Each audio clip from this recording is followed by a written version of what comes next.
What does it take to turn a struggling company into a global tech powerhouse? Vision? Grit? Or perhaps a fearless curiosity that starts in childhood? From dismantling toy cars to revolutionizing the tech industry, this is the story of a woman who defied all odds. Meet Dr. Lisa Su, the woman who transformed AMD from the brink of collapse and reshaped the landscape of high-performance computing. Born in 1969 in Taiwan, Lisa Su's family relocated to the bustling streets of New York City when she was just 2 years old. Growing up as an immigrant in a new country came with its own set of challenges, including overcoming language barriers, adapting to a new culture and finding her place in a society that was different from her roots. From a young age, Lisa exhibited an insatiable curiosity about the world around her. She often found solace and passion in understanding how things work, often taking apart her brother's remote-controlled cars to satiate her curiosity. I was born in Taiwan and I came to the US when I was 2 with my parents. And growing up, my father used to quiz me with math tables at the dining room table. So that's how I first got into math. And when I was young, I liked to actually take things apart. My brother had a toy remote-controlled car and it stopped working. And I was wondering, why did it stop working? And so I opened it up, tried to see what was going on, and there was like a wire that was loose, and we were able to get it back working again by putting it back together. Encouraged by her parents, her father, a mathematician, and her mom, an accountant, Lisa delved into the world of electronics, often dismantling and reassembling gadgets to understand their inner workings. This hands-on exploration was not just a hobby, it was a testament to her determination to defy norms and pursue her passion in a male-dominated field. Did you know? Lisa's parents gave her 3 options for a career when she was young: become a doctor, a concert pianist, or an engineer. She auditioned for Juilliard but didn't get in, perhaps for the best, because her passion lay in electronics. From an early age, Lisa showed a keen interest in mathematics and science. This passion led her to pursue the male-dominated field of electrical engineering at the prestigious Massachusetts Institute of Technology, MIT. The intense curriculum tested her resilience, long nights in the lab, complex equations, and relentless innovation became her routine. Yet, she never wavered. Despite being one of the few women in her field, Lisa thrived, guided by mentors who saw her potential. I was what they call a lifer at MIT, so I did my undergraduate, master's, and PhD at MIT. It wasn't a super easy decision. I think you're right, Kevin, because at the time, all my friends were graduating, they were getting jobs, they were moving to cool places, but I felt like I wasn't done learning. And there was still more, to learn. And I really appreciate, sort of my PhD advisor. His name was, Dimitri Antoniadis. He was one of the people who built sort of the very early simulation, capabilities for semiconductors. I felt like there was more, to learn. And so, I decided to get a PhD, and my focus was semiconductor devices. So I was building, a quarter micron devices, which at the time was very, very advanced. Today we're talking about 2 nanometer, but hey, back then it was sort of state of the art, type things. And we were thinking about, how do we push the envelope on scaling? Because even then people were talking about whether Moore's law was ending. Right. It obviously didn't end. So I worked on something called silicon on insulator devices, and it was a lot of learning, but it was also like fun to be able to think that you're doing something that is sort of state of the art research as part of your studies. She didn't just earn a degree, she earned 3, including a PhD in electrical engineering, where her groundbreaking research on silicon on insulator technology laid the foundation for future semiconductor advancements. Her time at MIT wasn't just about academic excellence, it was about defying stereotypes and proving that perseverance, not gender, defines success in STEM. Professional challenges, rising above doubt. Embarking on her professional journey, Lisa took on roles at Texas Instruments and IBM.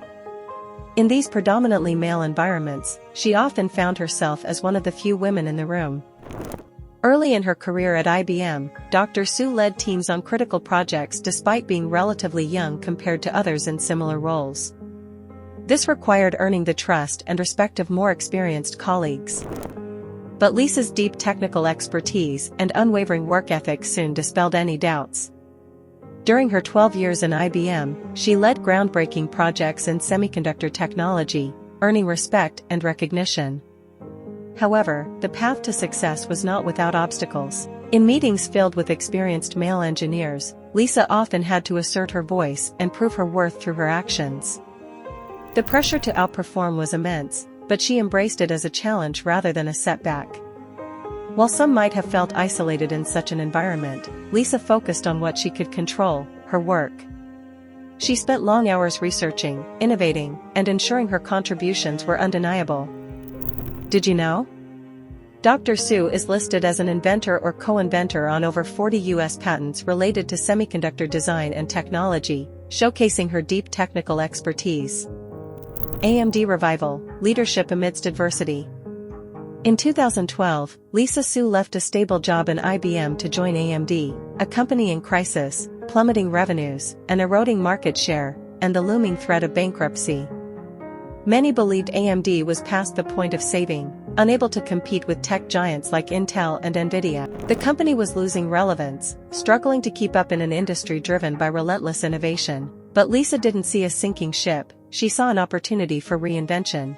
Asked me, well, why would you join AMD at that point in time? And actually, I never thought about why wouldn't I join AMD. I mean, look, in the United States, how many companies are building high performance processors, right? They're just not that many that are doing that. And I thought this was a place that I could help. I was passionate about what we were doing. Like, for me, I never said, I have to be a CEO. That wasn't my thing. What I said in my mind is, it was really important for me to work on something that I thought was important. I wanted to be, I love semiconductors. I want to be in an industry, in a place where I can make an impact on the industry. And AMD has been a great platform for that, because I do think that high performance computing and this technology is so foundational for what we have to do. 2 years later, Lisa became AMD's first female CEO.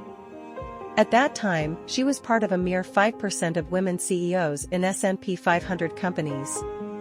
The challenges ahead were staggering. The company was running out of cash, investors were losing confidence, and employees feared for their future. Most leaders would have taken the safe route, cost-cutting, downsizing, or making short-term moves to stabilize the company. But Lisa had a different vision. She didn't just want to keep AMD afloat, she wanted to make it a leader. The opportunity to be CEO of AMD was truly like a dream come true. It's like, wow, okay. You think that maybe you can do this? And here you're going to have the opportunity to lead a major semiconductor company on, yes, you're right, it wasn't the best time, but I was pretty confident that we had the right pieces. They just needed to be put together. She boldly shifted AMD's strategy, moving away from low-margin products and focusing on high-performance computing. It was a gamble, one that required patience, risk-taking, and an unwavering belief in innovation. Instead of playing catch-up, she pushed AMD to lead. She championed research and development, pouring resources into creating groundbreaking processors that would redefine the industry. Against all odds, AMD launched the Ryzen and EPYC processors, revolutionizing gaming, data centers, and cloud computing. These weren't just business decisions, they were acts of resilience. Many doubted her vision. The pressure was immense. Every move was scrutinized. But Lisa remained steadfast, refusing to let fear dictate the company's future.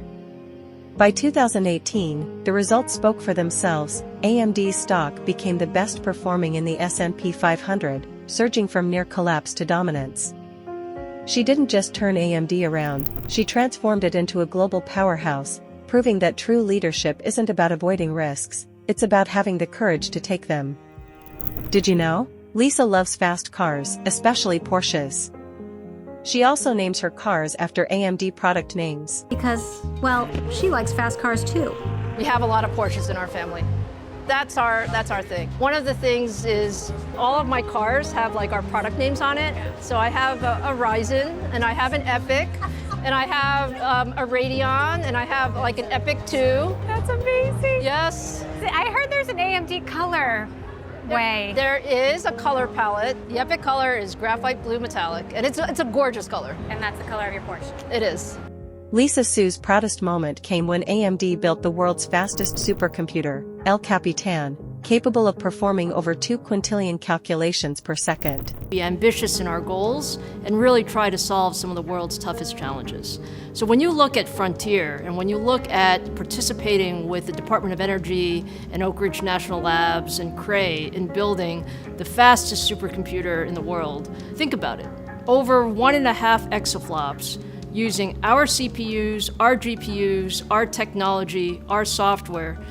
During the dedication ceremony in January 2025, she had the honor of signing the supercomputer, symbolizing not only a significant technological achievement but also a milestone in her leadership journey at AMD. Probably the thing that I'm most proud of, and there's so many, sort of good, good products and great stories that I have to work on, but I'll tell you one, which was, I became CEO in 2014. In about 2015 or so, my CTO, Mark Papermaster, who's been my, partner all of these years, came to me and said, Lisa, I think we can compete to build the most powerful supercomputer in the world. And now you have to understand, we hadn't really, gotten our new Zen product line or our new Epic processors out yet. And so that was a bold thing for Mark to say. He said, look, it's going to take us, at least 5 years, and we're going to work on it. And I said, sure, okay, great. Let's. I'm not going to put it into the revenue plan just yet, but please work on it. I'm very happy to say that today's world's fastest supercomputer is sitting at Oak Ridge National Labs, and it's called Frontier, and it's powered by AMD, Epic CPUs and GPUs. And one of my most fun things is to represent the company, and so for the opening of the supercomputing center, it's actually 1 exaflop of supercomputing. I got to go see the computer and sign our name on behalf of AMD. Cool. So that was a very proud moment for me. So that's a great story. Achievements and recognition. Lisa's achievements have not gone unnoticed. She has received numerous awards and accolades, including being named CEO of the Year by Time magazine in 2024, placing on Fortune's Most Powerful Women list for 4 consecutive years, receiving the prestigious Robert N. Noyce Medal from IEEE in 2021, becoming the first woman to do so, being appointed in 2021 by President Biden to the President's Council of Advisors on Science and Technology. But Lisa does not believe in taking victory laps. Even after building the world's fastest supercomputer, she is already thinking, what's next? Words of wisdom, guiding the next generation. Throughout her career, Lisa has offered valuable advice for women aspiring to leadership roles in tech and other industries. Here are some of her words of wisdom. 1. I believe in running towards problems, because the idea is, we're all working night and day on things. You might as well work night and day on something that's really important. 2. Everyone can tell you how great you are, but it's much, much better when someone tells you when you've made a mistake. You can absolutely do incredible things, and people will be glad to help you along the way. Of course you have to be good. Of course you have to work hard. 3. I would say have the courage to take risks, sometimes big risks, but make sure you also enthusiastically learn from your mistakes. Lisa Su's journey reminds us that success isn't just about intelligence or luck. It's about perseverance, resilience, and the courage to dream big. Her leadership continues to inspire countless individuals, proving that barriers exist only to be broken. Conclusion, a beacon of inspiration. Dr. Lisa Su's journey is not just a success story, it's a testament to the power of perseverance, resilience, and unwavering self-belief. From a young immigrant girl with an insatiable curiosity to the CEO of one of the most influential tech companies in the world, her life stands as proof that no obstacle is too great, no challenge too daunting. As we conclude, remember Lisa's words, there's no substitute for hard work. But hard work alone isn't enough, You also need to believe in yourself and have the courage to take risks. Thank you for joining us today. Don't forget to like, subscribe, and share this video to inspire more women around the world. Until next time.